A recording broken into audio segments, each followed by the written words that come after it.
안녕하세요. 지원자 쌤입니다. 오늘은 세계사 3강 서양사 그리스 수업 진행해 보도록 하겠습니다. 본격적으로 수업 진행하기 전에 좋아요, 구독, 댓글, 알람 설정까지 부탁드려요. 자, 일전에 말씀드렸듯이 서양사부터 수업을 진행할 겁니다. 오늘 수업 진도는 우리 고대 지중해 세계의 세 국가였던 그리스, 알렉산드로스 제국, 로마 이렇게 진행을 할 건데 각각의 내용들이 좀 많기 때문에 다 끊어서 할 거예요. 그리스 따로, 알렉산드로스 따로, 로마 따로 이렇게 진행을 할 겁니다. 아시겠죠? 자, 아테네, 그리스. 아니, 아테네가 아니라 이제 그리스 세계를 볼 건데 그리스에서는 뭐가 조금 주요하냐면 우선은 요즘엔 아테네와 스파르타의 특징을 많이 물어봐요. 그래서 이 관련된 뭐 그리스 페르시아 전쟁도 물어보고요. 요 관련된 펠로폰네소스 전쟁도 물어봅니다. 근데 의외로 자, 요즘 잘 안 나오는 게 요 아테네의 네 인물들 있죠. 솔론, 페이시스트라토스, 클레스테네스, 페리클레스 요 네 인물들이 1호 개정교육과정 이후로는 잘 등장하지 않고 있어요. 한 번인가 나왔나? 그치만 요 네 인물들의 업적도 많고 또 얼마든지 시험에 또 알차게 낼 수 있지 않겠어요? 그래서 또 이제 또 뭐가 나올지 모르는 마지막 회니까 잘 꼼꼼하게 정리하는 게 필요할 것 같습니다. 그러면 그리스 세계 살펴볼게요. 요 그리스 세계가 본격적으로 수립하기 전에 요 에게를 중심으로 에게 문명이 발달해요. 그래서 크레타 섬에서는 크레타 문명, 미케네에서는 미케네 문명이 발달해야 합니다. 그냥 이런 게 있다고만 생각하시면 돼요. 요거는 제가 크게 중요하지 않습니다. 그래서 크레타 문명은 청동기 문명을 바탕으로 발달했고요. 크노스수 궁전 이런 거 건립하고 미케네 문명은 미케네인이 수립했지만 뭐 도리스인의 침략으로 금방 멸망합니다. 이 정도 있다. 그냥 이렇게 생각만 하면 되고 본격적으로 폴리스 보겠어요. 폴리스가 무슨 뜻이냐면 도시국가란 뜻이에요. 여러분 이런 개념이 생소할 거야. 도시국가는 도대체 뭐지? 그래서 쉽게 생각하면 우리나라 이렇게 있으면 얘는 남한만 볼게요. 우리나라는 각각의 경기도, 강원도, 여기 남도, 충청북도, 뭐 경상북도, 경상남도, 전라북도, 전라남도 이렇게 각각의 도들이 하나 된 나라잖아. 그럼 이 각각의 경기도, 강원도가 나라라고 생각하면 돼요. 아시겠죠? 그러니까 우리는 같은 말을 쓰고 있는데 경기도 따로, 강원도 따로인 거야. 그리스로 치면 이해 가죠? 이런 게 이제 기원전 10세기부터 그리스 지역에서 생겨나기 시작해요.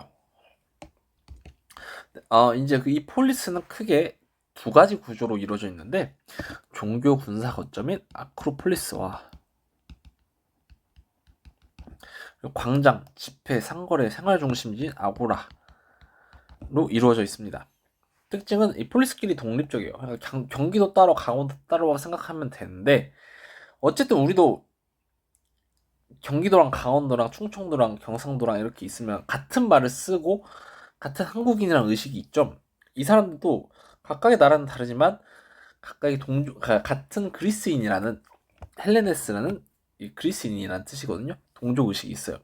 같은 종교를 믿고 같은 언어를 쓰죠. 그래서 이 여러 폴리스들이 모여서 4년마다 올림피아 제전을 개최합니다. 이게 지금 올림픽의 기원이라고 생각하시면 돼요. 아시겠죠? 그리고 대표 폴리스에는 아테네와 스파르타가 있습니다. 그래서 이 두 폴리스를 우리가 살펴볼 거예요. 아테네부터 보겠습니다. 아테네는 가장 큰 특징이 민주 정치가 발달해요. 그래서 이 민주 정치가 발달되는 과정을 중심으로 아테네의 특징을 살펴볼 건데 아테네는 이 민주 정치가 인물들을 중심으로 발달해요. 그래서 이 인물들의 업적을 중심으로 살펴볼 겁니다. 자, 초기에는 왕정이에요.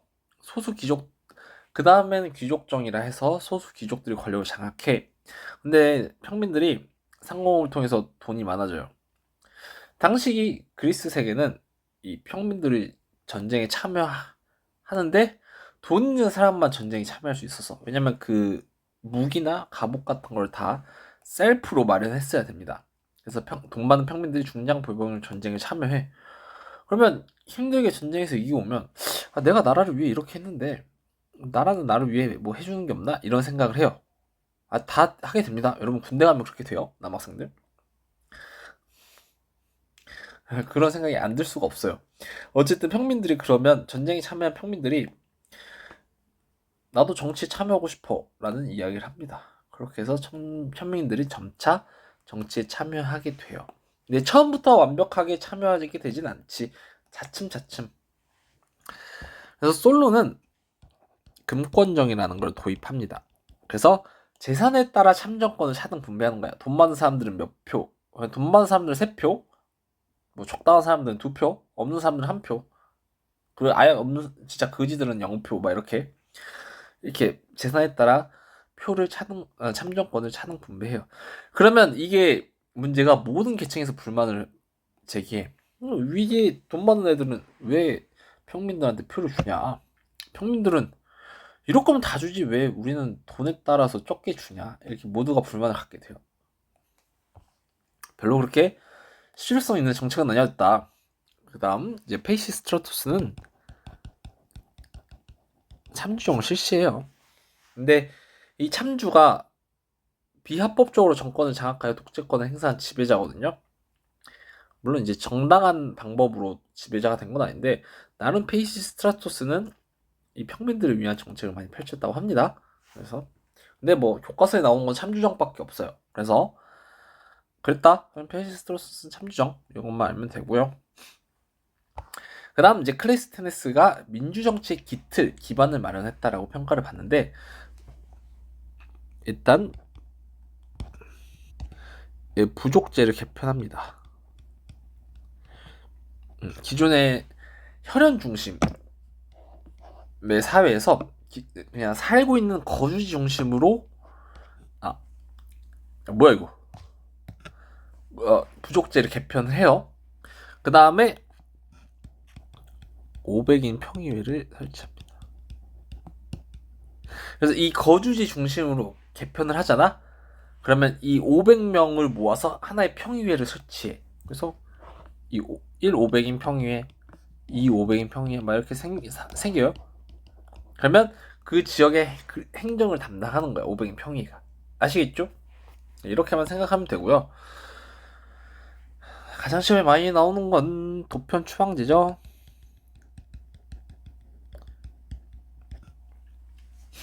독재자의 출현을 방지하기 위해서 도편에 저 사람은 독재자의 씨앗이 될 기미가 보인다라는 사람의 이름을 적어내면 그 사람은 10년인가 추방당해요. 그리스에서. 근데 다시 돌아올 수는 있대요. 10년 뒤에. 근데 어쨌든 뭐 이게 그런 거 있잖아. 과연 그 죄를 짓지도 않았는데 추방하는 게 옳은가 이런 문제가 있죠. 그래서 어쨌든 이런 제도를 실시했다. 클레스테네스에서 투표를 통해서 실시하기 때문에 나름 민주적이다. 근데 물론 이제 뭐 그런 죄를 짓지도 않았는데 쫓겨나는 한계가 있다. 뭐 이런 점도 있습니다. 그래서 요 클레스테네스의 업적도 잘 정리해두면 좋을 것 같아요. 그 다음 순서상 페리클레스인데 이 클레스테네스랑 페리클레스 사이에 그리스 페르시아 전쟁이 발발합니다. 그래서 요거 살펴볼게요. 자, 그리스와 어떤 페르시아냐면 아케메네스 왕조 페르시아입니다. 이거 사사 왕조 페르시아랑 헷갈리면 안 돼요. 세 차례에 걸친 전쟁이에요. 기원전 5세기 때. 배경은 이제 아케메네스 왕조 페르시아가 세력을 확장하는 과정에서 결국 아케메네스 왕조 페르시아가 이렇게만 쓸게 그리스를 침략하게 됩니다. 그리스가 우선 마라톤 전투에서 승리하고요. 그리스랑 스파르타 연합군이 테르모필레 전투에서 아쉽게 글씨부터 쓸게 테르모필레 전투에서 패배하긴 하죠. 이게 그 영화 300의 그 전투예요. This is 스파르탄가 굉장히 임팩트 있었죠. 그 300의 전투인데 거기서 좀 패배를 하긴 합니다. 그래도 마침내 마지막 살라미스 해전에서 그리스 연합군이 승리하면서 그리스가 승리해요. 그래서 이 그리스 페르시아 전쟁은 아테네 단독의 전쟁이 아니라 뭐 아테네, 스파르타, 여러 기타 그리스 폴리스들이 연합한 그리스 세계와 아케메네스 왕조 페르시아의 전투예요. 그리고 그리스 세계가 살라미스 해전에서 승리하면서 승리합니다. 자, 여기서 결과가 중요한데 그리스가 이겨요. 이때 그 다음에 전쟁을 대비하기 위해서 델로스 동맹을 결성합니다. 요건 누가 주도하냐면 아테네가 주도를 해요. 아시겠죠? 그래서 그리스 페르시아 전쟁으로 델로스 동맹이 결성됐다. 요거까지 알아두면 완벽합니다. 아시겠죠? 그다음 이제 페리클레스는 이제 민주 정치를 완성했다라고 평가를 받아요. 모든 성인에게 참정권을 부여합니다.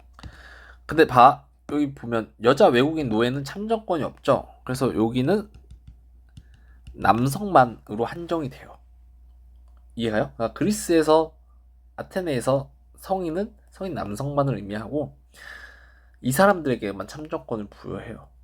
그래서 이 사람들은 입법권을 제정하는 민회에 참석을 할 수 있는데 여자 외국인 노예는 참정권이 없었다. 이것까지 알아두면 좋을 것 같습니다. 자, 그럼 모든 사람들이 관직에 참여를 해야 되잖아.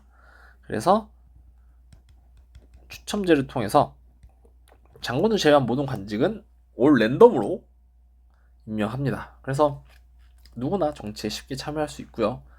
대신 여러분들 당시에는 뭐 농사를 많이 지었을 텐데 나라 일을 돌보면 농사를 못 짓잖아요.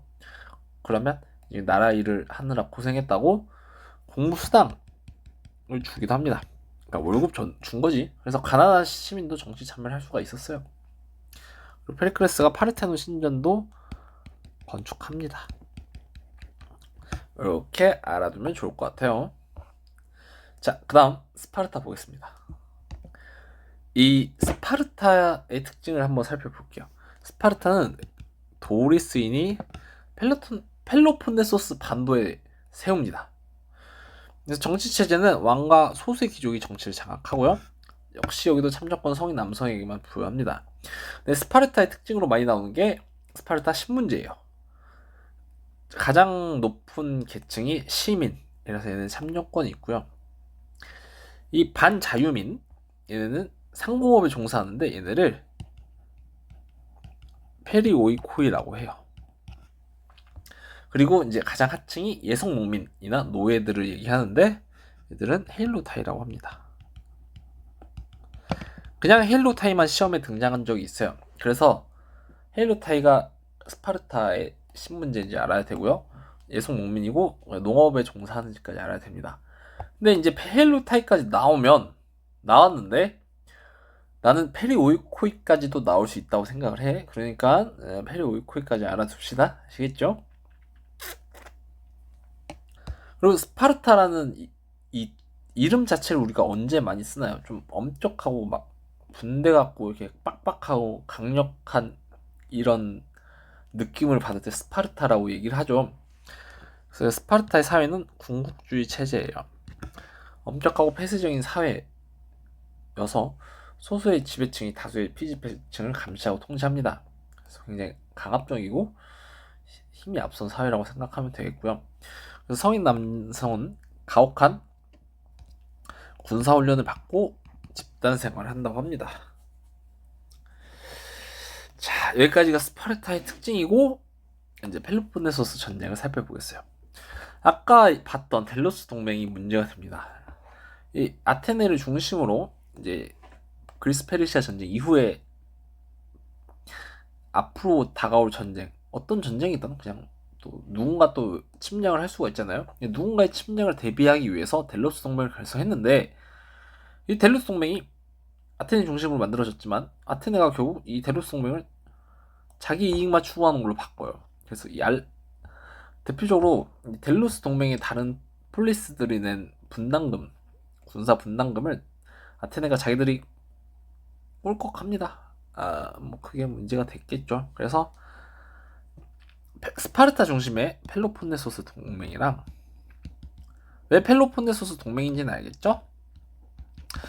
펠로폰네소스 반도에서 스파르타가 세워졌으니까 펠로폰네소스 동맹이라고 하고요.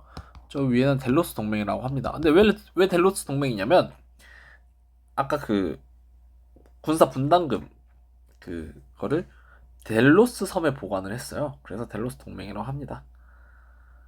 어쨌든 이 둘이 싸운 게 펠로폰네소스 전쟁이에요. 스파르타 중심의 펠로폰네소스 동맹이랑 아테네 중심의 델로스 동맹. 이때 스파르타 이깁니다. 그럼 아테네는 쇠퇴하고요. 다만 이제 스파르타가 그리스 세계를 주도하게 되는데 여러 혼란이 찾아와요.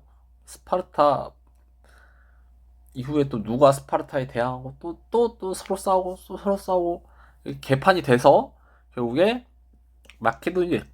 죄송합니다. 마케도니아의 필리포스 2세에게 그리스 세계가 멸망합니다. 그때가 기원전 338년이에요. 이렇게 해서 그리스는 역사 속으로 사라지고요.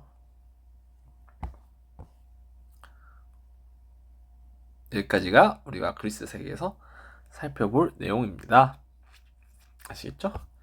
그 다음 그리스 문화만 요 간략히 볼게요. 여기는 잘 안 나와. 그렇지만 또 인생은 모르는 거잖아요. 간단히 살펴볼게요. 그리스 문화의 특징은 합리적이고 인간 중심적이야. 이걸 어디서 볼 수 있냐면 신을 인간이랑 비슷한 존재로 상상해요. 그래서 우리가 그리스 로마 신화 여러분 알죠?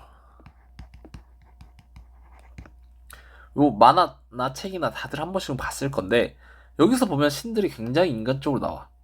어딜 보면 되냐면 신들이 막 바람 피고 막 서로 질투하고 이런 면에서 굉장히 인간적이거든요. 그래서 그리스 사람들은 인간적이고 합리적인 문화를 가지고 있었다. 이렇게 이해하시면 되겠습니다.